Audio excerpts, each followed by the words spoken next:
Let's change it up a little bit.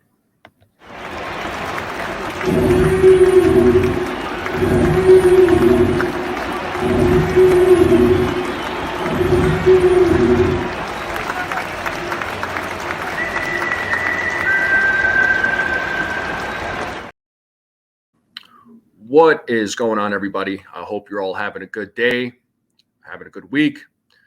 So, before I begin, I wanted to thank Scott Braun from File Territory for taking the time yesterday to jump on a live stream with myself and taking the time to talk about the offseason and talk about contracts, talk about the luxury tax, talk about baseball owners, players. We dived into a few different topics, and it was a great conversation. Uh, Easy guy to talk to. Definitely has a lot of knowledge on the game. He's been involved for a very long time.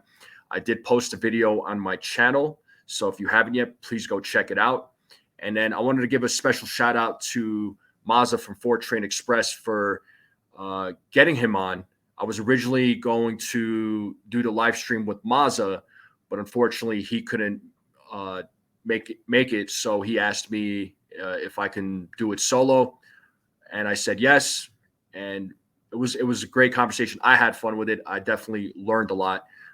So again, if you haven't yet, please check out the video and check out the interview I did with Scott Braun. It was a great interview, and I thank him for coming on again. All right, so I wanted to change it up a little bit today. I know a lot of the videos I put out is usually about trades that went down or rumors or thoughts and opinions on where I think players will go, stuff like that. But I wanted to talk about the luxury tax and how that money is used. So I wanted to talk about real quick the teams that are owing luxury tax payments that are due by January 21st. Okay, so there's several teams on here. All right, and I'm gonna say the teams and how much money they owe. So it's gonna go from the most to the least.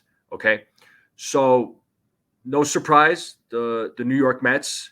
So they have a luxury tax payment that is over $100 million. Okay. Next up, you have the San Diego Padres, who have a luxury tax that's over $39 million. So, almost $40 million for them, almost $101 million for the Mets. The Yankees have over $32 million, so almost 33.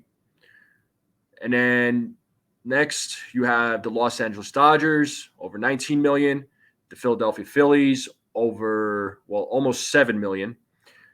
Toronto Blue Jays over $5 million, the Atlanta Braves over $3 million, the Texas Rangers over almost $2 million. We'll say that. So for a few of these teams, it's the first time. So the Rangers, Braves, and Blue Jays, it's their first time ever paying the luxury tax.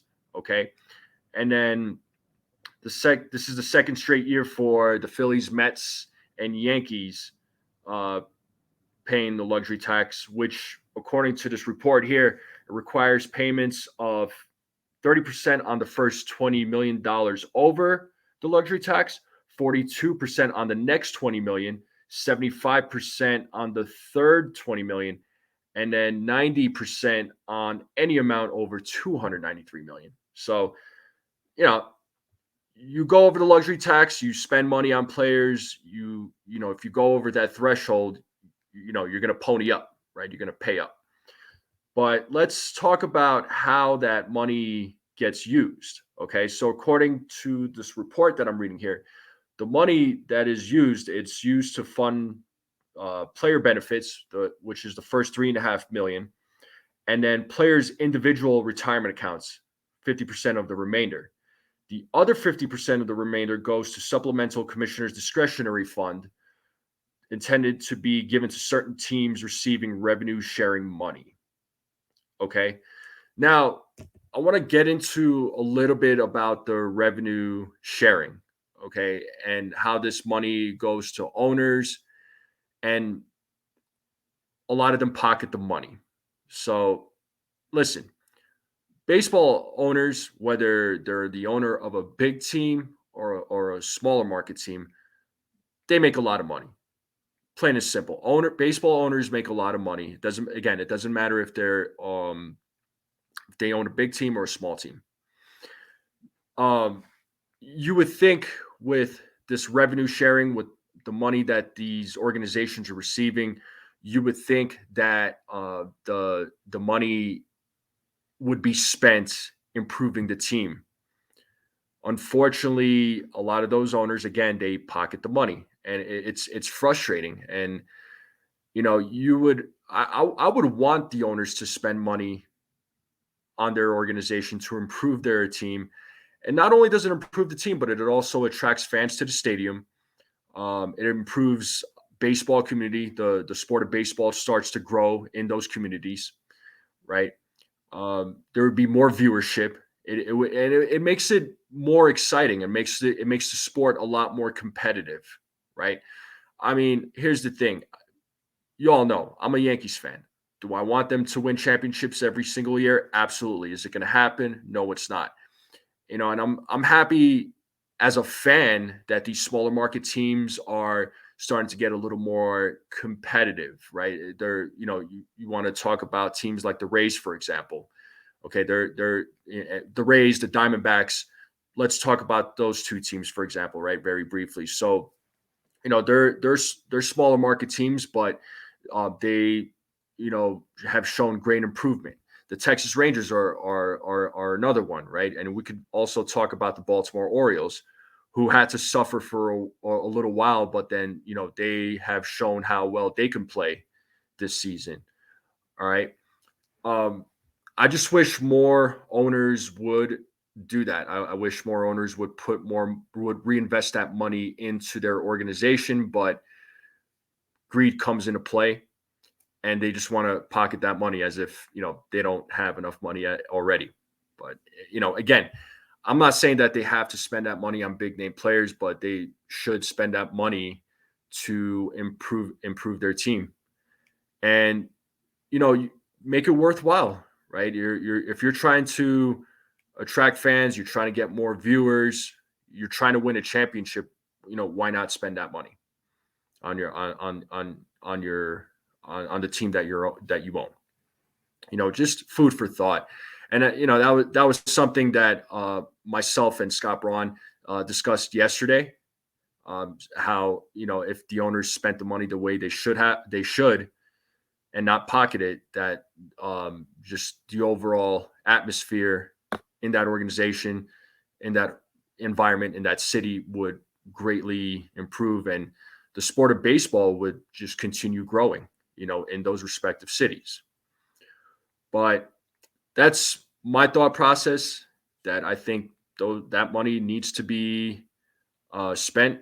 I think there needs to be some rule that comes out saying that teams have to spend a certain amount of money on for their team, instead of pocketing it. I know there's a lot of fans asking for like a salary cap, but that's never going to happen. The players will not jump on board with that.